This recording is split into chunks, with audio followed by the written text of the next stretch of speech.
Ever since Russia's invasion of Ukraine kicked off earlier this year, the world has had the opportunity to see Russia stumble on the world stage more than once. And as a result, more people than ever are becoming aware of the tight grip the Russian government maintains over domestic and even international media outlets that report on things going on within their borders. Of course, that's nothing new, and a great example is how you may not be aware that in 2017, a Russian Ka-52 attack helicopter actually opened fire on the press during a training exercise.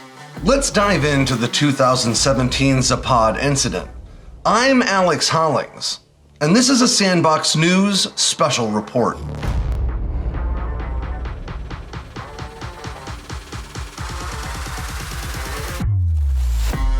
Once every 4 years, the Russian military participates in a large-scale series of training exercises in Belarus and the surrounding region, known as Zapad, or West. These drills often draw a lot of attention from Western officials, not just because they show how Russia would likely wage war with NATO, but also because they create the opportunity to ship and leave a lot of firepower within striking distance of not only NATO allies, but as we've come to learn, Ukraine.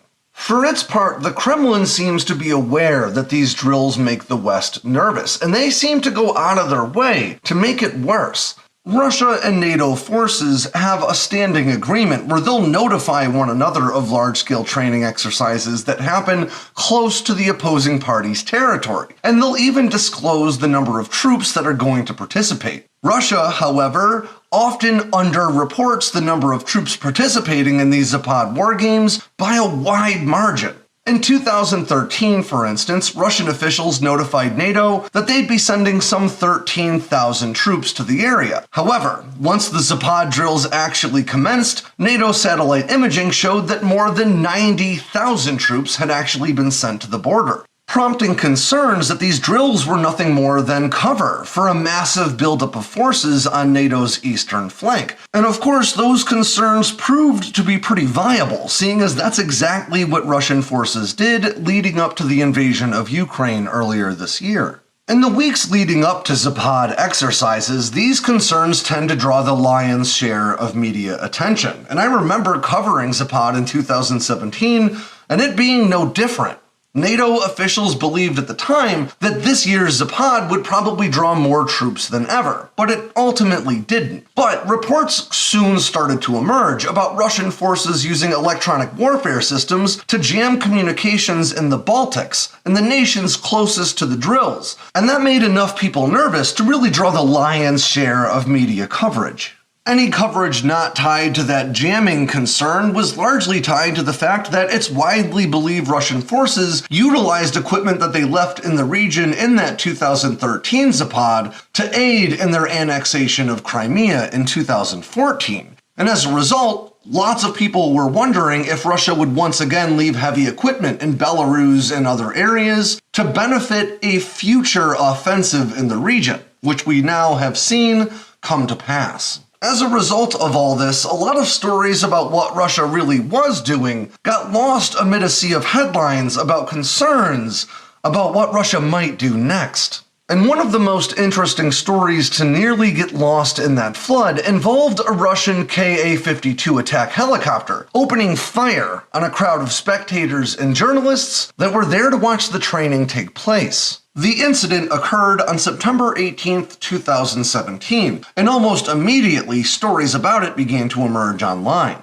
And in classic Russian style, Russian military officials immediately started calling these stories propaganda and claiming it never happened at all. I'll go ahead and quote a statement made by the Russian Western Military District that week. No incidents involving Army aviation happened in playing an episode of Practical Actions during the Zapad 2017 strategic exercises on September 18th. It's almost as though they don't know how the internet works, because of course it wasn't long before footage of the incident found its way online.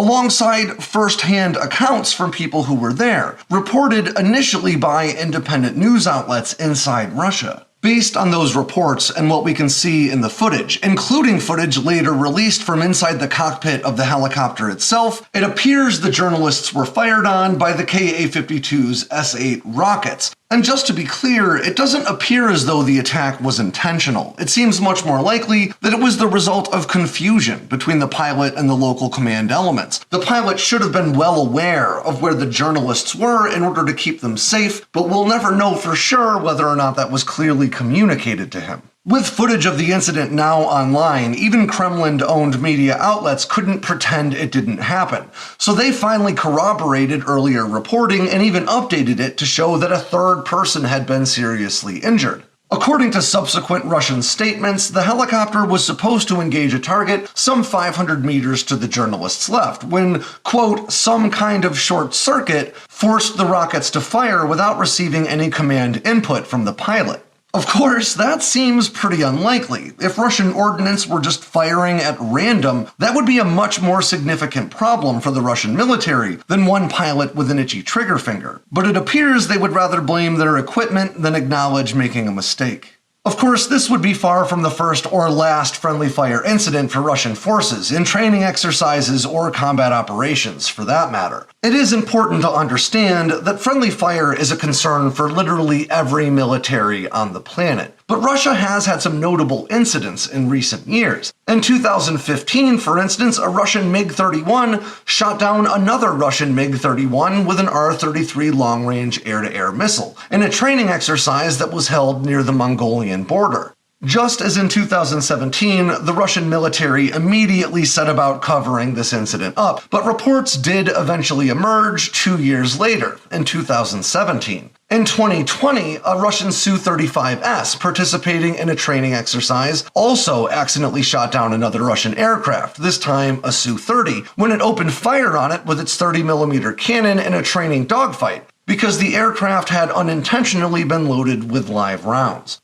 And of course, just last month, Russian air defenses in eastern Ukraine shot down one of fewer than 10 Russian Su-34M fullbacks that they have in their inventory, literally just weeks after this $50 million updated and upgraded fullback rolled off the assembly line floor. But really, none of these incidents are as egregious as opening fire on journalists during a peacetime training exercise. And as a defense journalist who pays a great deal of attention to how the international media reports on military matters, I can't help but wonder how different, or at least longer-lasting, international media coverage would have been if an American AH-64 Apache attack helicopter had swooped in and opened fire with rockets against American journalists from the New York Times or CNN or Fox News, especially amid an unpopular international peacetime training exercise that many saw as a provocation in the first place. But we can say at least one thing for sure, and that's if you're a defense journalist who gets invited to a large-scale Russian military training exercise, you may want to think twice about attending. Or at the very least, make sure your life insurance covers attacks by alligator. And with that ends this Sandbox News special report. I'm Alex Hollings. Make sure to swing by sandboxnews.com every day for the latest news and analysis from all around the force from the best subject matter experts in the field. I'm trying to put together more of these shorter videos for you guys, so if you like this content, leave a like or a comment down below to let me know. And of course, do me a favor and click subscribe and tap on that bell icon so you never miss a drop from Sandbox News.